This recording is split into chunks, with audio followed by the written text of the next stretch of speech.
Assalamualaikum warahmatullahi wabarakatuh. Selamat datang di kelas gambar teknik untuk pertemuan ke-13. Jadi pada pertemuan kali ini kita akan membahas terkait tentang kekasaran permukaan. Jadi dalam proses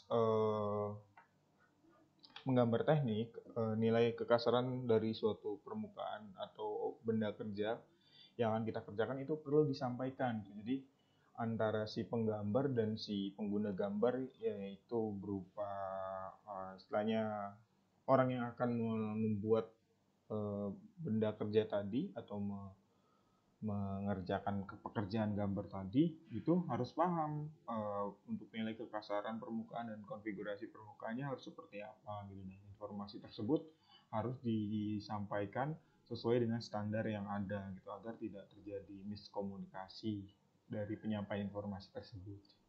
Baik konfigurasi permukaan yang mencakup antara lain kekasaran permukaan dan arah bekas pengerjaan memegang peranan penting dalam perencanaan suatu elemen mesin, yaitu berhubungan dengan gesekan, kausan, pelumasan, tahanan kelelahan, kerekatan suaian, dan sebagainya.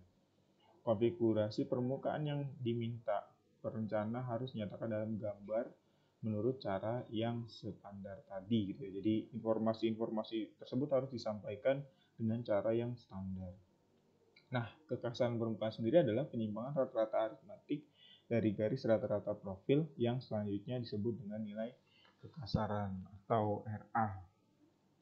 Jadi ini ada gambar penyimpangan rata-rata aritmatik dari garis rata-rata profil. Jadi ada gambar 1, kemudian 2, 3, 4 gitu ya. Permukaan geometris ideal, permukaan efektif yang gambar 2, profil geometris gambar 3, kemudian profil efektif yang gambar 4. Yang ini yang agak miring sedikit. Seperti itu.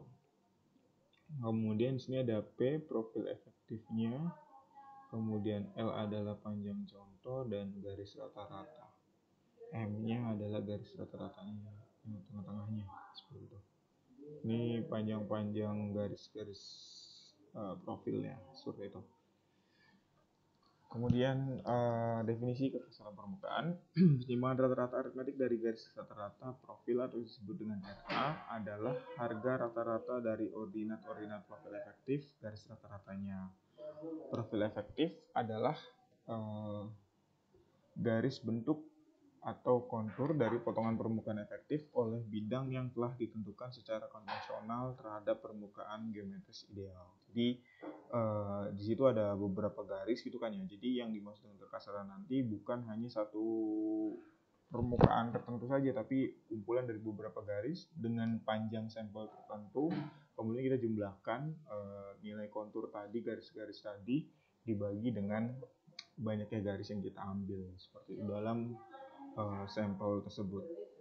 Kemudian nilai kekasaran dan tingkat kekasaran menurut ISO itu ada N1 sampai N12 seperti itu.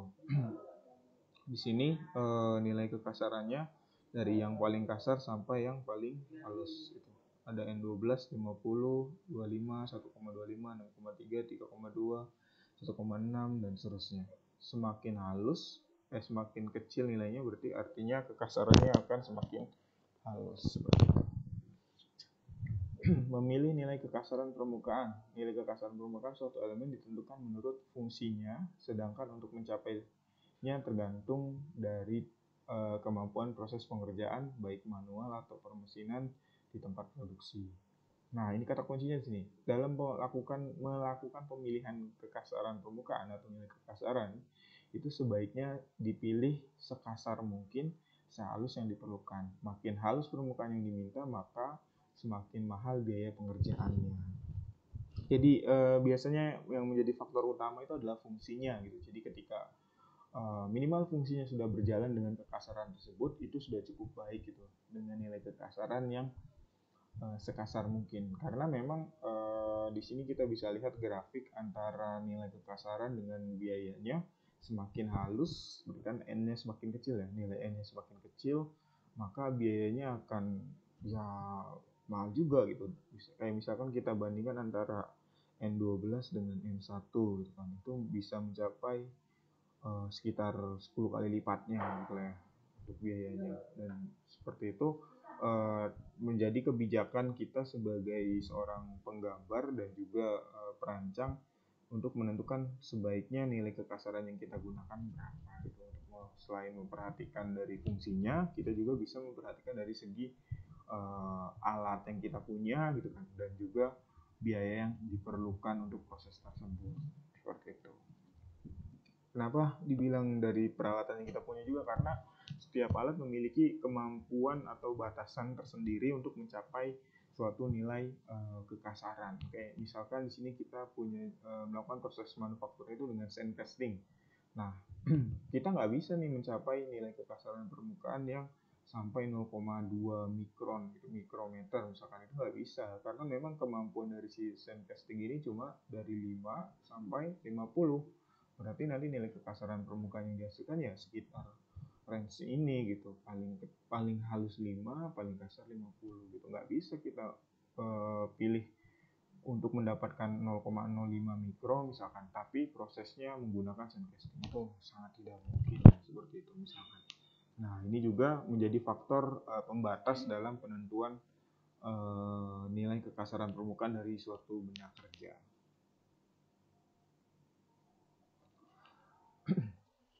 Planning, shaping, drilling, dan lain sebagainya nanti silakan diamati dan dicek untuk batas-batasnya ya, seperti itu. Polishing, burnishing, dan lain sebagainya. Selanjutnya di sini adalah penunjukan nilai kekasaran dan arah bekas pengerjaan. Simbol dasar dari kekasaran permukaan itu ada 3. Ada yang berupa segitiga tanpa tutup ya, yang A ini. Kemudian ada garis datar, ini semua sama ya. Cuman bedanya adalah di sini tanpa tutup, yang B ada tutup, yang C dengan lingkaran. Yang A itu artinya nilai kekasaran yang harus dicapai dengan proses apa saja. Ini bebas, mau pakai manual, mau pakai mesin, itu silakan. Kalau yang B, nilai kekasaran harus dicapai dengan proses permesinan atau pembuangan material atau menghasilkan geram. Gitu. Kemudian yang C, nilai kekasaran harus dicapai tanpa membuang bahan atau pengerjaan lanjutan. Itu untuk yang gambar seperti lingkaran di dalam segitiga. Nah, simbol dengan tambahan nilai kekasaran dan perintah pengerjaan.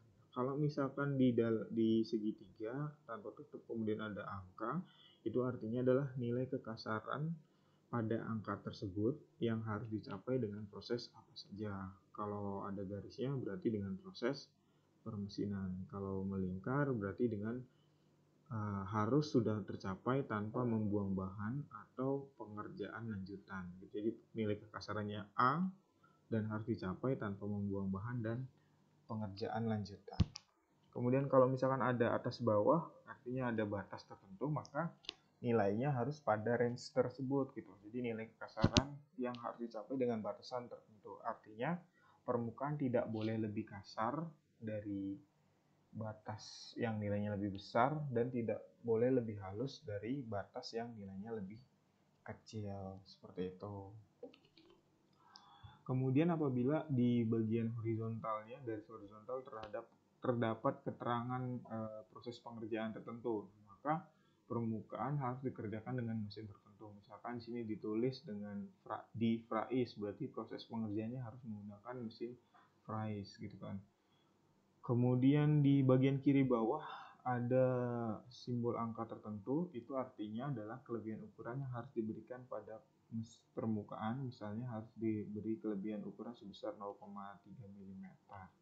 Di bagian kanan ada simbol lagi, bisa bermacam-macam bergantung kebutuhan, itu berhubungan dengan di kanan bawah segitiga ya, segitiga kanan bawah itu berhubungan dengan bekas arah pengerjaannya atau arah bekas pengerjaan yang diinginkan, misalkan tegak lurus, berarti di sini lambangnya tegak lurus dengan bidang proyeksi.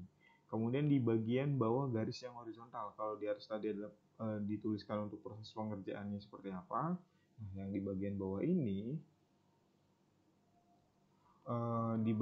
ini itu adalah terkait dengan panjang sampel contoh yang dianjurkan. Misalkan di sini diberikan informasi 2,5 mm. Nah, ini ringkasannya. Jadi nilai A itu adalah nilai kekasaran atau tingkatan kekasaran, bisa A saja atau bisa ada dua level ya, dua tingkat atau batas tertentu, range lah istilahnya. Kemudian yang B itu adalah cara pengerjaan atau produksi atau pelapisan. Kemudian yang C adalah panjang sampel. Kemudian yang D adalah bagian kanan bawah itu adalah arah bekas pengerjaan. Yang E adalah kelebihan ukuran yang dikehendaki. Kemudian yang F adalah nilai kekasaran yang lain gitu, yang F ini. Berikut ada simbol arah bekas pengerjaan. Kalau sama dengan itu artinya sejajar, tegak lurus itu artinya tegak lurus yang gambar seperti T kebalik ya. Kemudian kalau huruf X itu artinya diagonal, M itu saling membelit, C sirkular atau melingkar, R itu radial. Seperti itu. Proses bekas pengerjaannya ya, arah bekas pengerjaan. Penggunaan pada gambar. Contoh penggunaan simbol dan huruf pada gambar. Ini misalkan di sini ya. Tinggal ditempel aja di permukaan yang ingin kita berikan informasi dengan nilai kekasaran tertentu. Ini juga bisa menggunakan garis bantu dalam proses penempelan, penunjukan titik yang akan atau bagian permukaan mana sih yang akan kita berikan nilai kekasaran tertentu tadi. Nah, apabila nanti dalam suatu gambar itu ada banyak ya, kayak misalkan banyak ini, itu bisa kita buat simbol lagi gitu. Kayak misalkan dikasih nama Y, nanti tinggal Y, nah kemudian Y itu apa? Nanti diberi keterangan di legendanya gitu ya. Dalam penggambaran itu kan biasanya ada informasi tambahan berupa legenda. Nah, di situ juga bisa kita manfaatkan terkait untuk penempatan atau penunjukan dari nilai kekasaran permukaan itu sendiri. Nah, ini coba kita jelaskan satu-satu ya. Jadi yang paling kiri ini ada segitiga tanpa tutup dengan nilai 6,3. Artinya nilai kekasaran yang harus dicapai adalah 6,3 mikrometer. Kemudian prosesnya apa saja. Gitu. Kemudian yang B ini kita lihat apa ya. Nah, untuk yang B, C, dan D silakan kalian coba kerjakan, nanti di-upload ke Google Classroom sebagai tugas. Coba dipahami, kemudian coba dikerjakan. Itu maksudnya apa? Yang B, yang C, dan yang D. Baik, itu saja mungkin untuk pertemuan kali ini. Terima kasih banyak atas perhatian dan kerjasamanya. Semoga bermanfaat. Silahkan ditonton videonya, dipahami karena materinya mudah. Saya rasa insya Allah cukup bisa disampaikan. Terima kasih. Saya akhiri. Assalamualaikum warahmatullahi wabarakatuh. Salam sehat. Sampai jumpa di pertemuan selanjutnya.